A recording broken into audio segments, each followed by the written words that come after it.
Hello everyone, নতুন এটা video লৈ আপোনালোকক স্বাগতম জনাইছো। এতিয়া দুপৰীয়া ভাত বনাব হ'ল, জলপান খালো আৰু বৰষুণটো একদম আনিয়ে আছে আজি কিবা দিনো ধৰি। ইমান আছে বোলে বৰষুণ। আমাৰ ইয়াত বাৰু ভালেই বাৰু, বাহিৰতহে বৰষুণ ইমান বেছি দিগদাৰ হোৱা নাই, কিন্তু বাড়ি ঘৰবিলাক বৰষুণ পানী হৈ আছে আৰু পথাৰৰটো আৰু অৱস্থা সেয়াই, বাওবিলাক ওলাই আছে, কঠিয়াবিলাক ডুব গৈছে আৰু কিছুমান জেগাত বানপানী হৈছে যে কিমান অশান্তি হৈছে মানুহৰ, গৰু গাই মানুহ সকলোৰ কাৰণে ইমান দিগদাৰ হৈছে আৰু বোলে আৰু পানী হ'বহে বোলে। তাকে এতিয়া আজি তিয়হৰ খাৰ অকণ বনাওঁ দুপৰীয়া সাজত। যোৱাকালি উজানৰ মাছ আনিছিলে, পিঠিয়া মাছ, তাৰে খাৰ অকণমান বনাওঁ। মানধনিয়াৰ পাত কেইটামান বাৰী চুকৰ পৰা নিবলৈ আহিছোঁ, তাকে লৈ গৈ পেলাই ৰেচিপিটো আৰম্ভ কৰোঁ, আপোনালোকৰ লগতো শ্বেয়াৰ কৰোঁ। এতিয়া দেখিছেনে বৰষুণে টিপ টিপাই আছে গোটেই। এতিয়া তিহু লৈছোঁ, এই দুটা বাকলি গুচাই কাটি মেলি লওঁ আৰু ইফালে নহৰু, আদা, জলকীয়া, মানধনিয়া। শালিকাটো দেখিছে নহয়, এয়া ৰখি আছে, তাক খাবলৈ দিলোঁ, ৰুটি দিলোঁ, ৰাতিপুৱাই বিস্কুট দিছোঁ। এতিয়া নোযোৱাই হৈছে কি নাযায় ইয়াতে আৰু। মই পাকঘৰত যিমান সময় থাকোঁ সিও এইখিনিতে সিমান সময়ে থাকিব কেঙকেঙাই। এতিয়া চাই আছে মোৰ পিনে, কি হ'ল কি ক'ব। এতিয়া তিহুকেইটা কাটি লওঁ, বীজটো নগ'লে কিছুমান মানে হেৰি তিহুবিলাকৰ বৰ তিতা হয়, মানে আগগুৰিটো ভালকৈ কিনা তিহু যেতিয়া কাটি লওঁ। তিহুকেইটা বাকলি গুচাই ধুই আনিলোঁ, এইকেইটা গুটিখিনি বুঢ়া আছিলে সেইকাৰণে গুটিখিনি অলপ পেলাই দিলোঁ। এনেকৈ কুটি লওঁ, এইখিনি কুটা হৈ গ'ল। পিছত কেৰাহী এখন বহাই দিছোঁ, প্ৰথমতে মাছ কেইডোখৰ ভাজি লওঁ। এইখিনি আমাৰ পূৰা গৰম হৈ গ'ল, ইয়াত নিমখ হালধি সানি লৈছোঁ।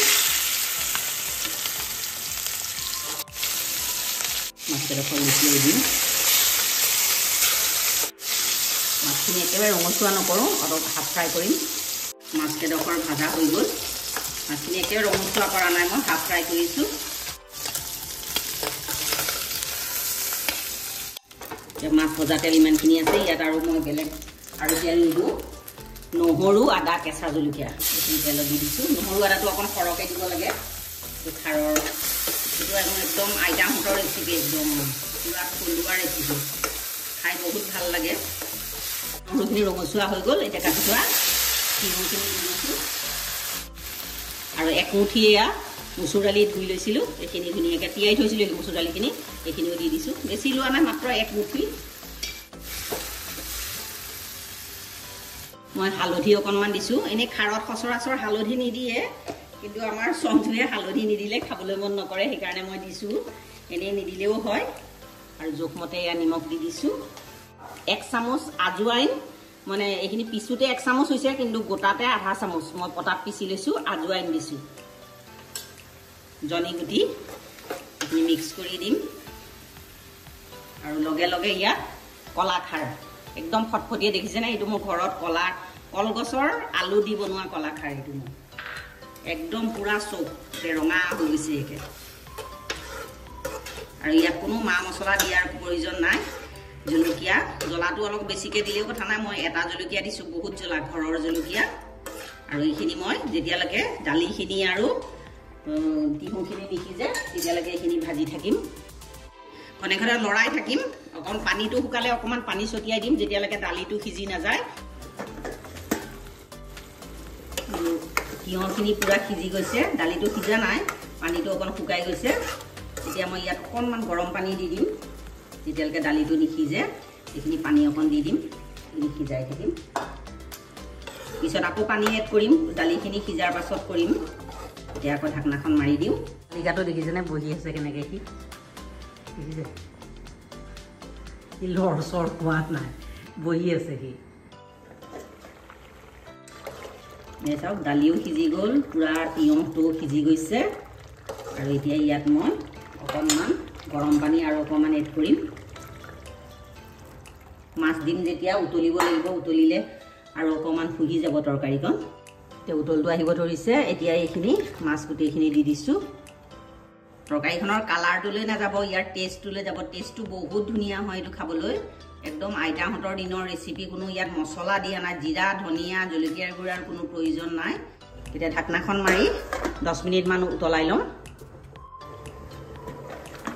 খাৰৰ তৰকাৰীখন হৈ গৈছে ধুনীয়াকৈ মাছখিনিও সিজি গ'ল শেষত অকণমান জালুকৰ গুড়া দি 2 মিনিটমান উতলাই দিম আৰু চেনি অকণমান দিছোঁ চেনিটো দিলে ইয়াৰ মানে বহুত ধুনীয়া মিঠা এটা হয় আৰু শেষত মান ধনিয়া পাত কেইটামান দিছোঁ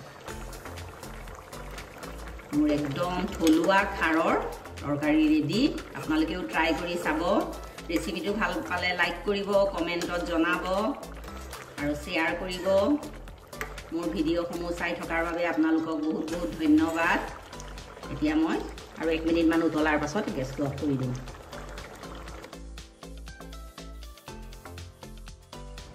তিয়হৰ খাৰটো ইমান টেষ্টি হৈছে ন আজি ভাজি চাজি বনোৱা নাই তিয়হৰ খাৰ মাছ দিয়া আৰু তৰকাৰী আৰু ভাত বহুত টেষ্টি হৈছে থলুৱা ৰেচিপি একদম এয়া আমাৰ আইতাহঁতৰ দিনৰ ৰেচিপি এয়া বহুত ধুনীয়া হৈছে কিন্তু কালাৰটোলে মানে চালে নহ'ব আৰু ইয়াৰ টেষ্টটোলেহে চাব লাগিব কালাৰ খাৰৰ তৰকাৰীটো এনেকুৱাকৈ কিছুমানে হালধিও নিদিয়ে মই অকণমান সঞ্জুৰ কাৰণে হালধি অকণমান দিছোঁ কেনেকুৱা পাইছা খাই টেষ্টটো কেনেকুৱা হৈছে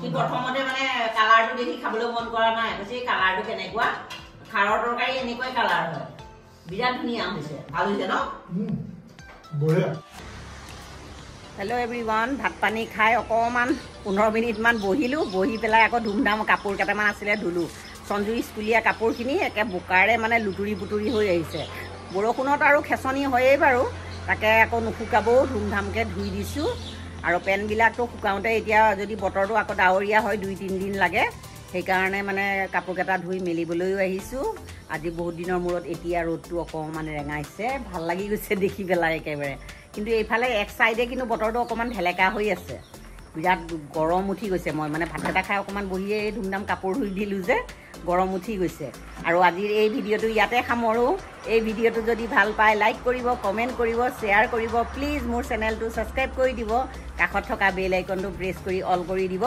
আকৌ এটা নতুন ভিডিঅ' লৈ আপোনালোকৰ ওচৰলৈ আহিম আজিলৈ আহোঁ ধন্যবাদ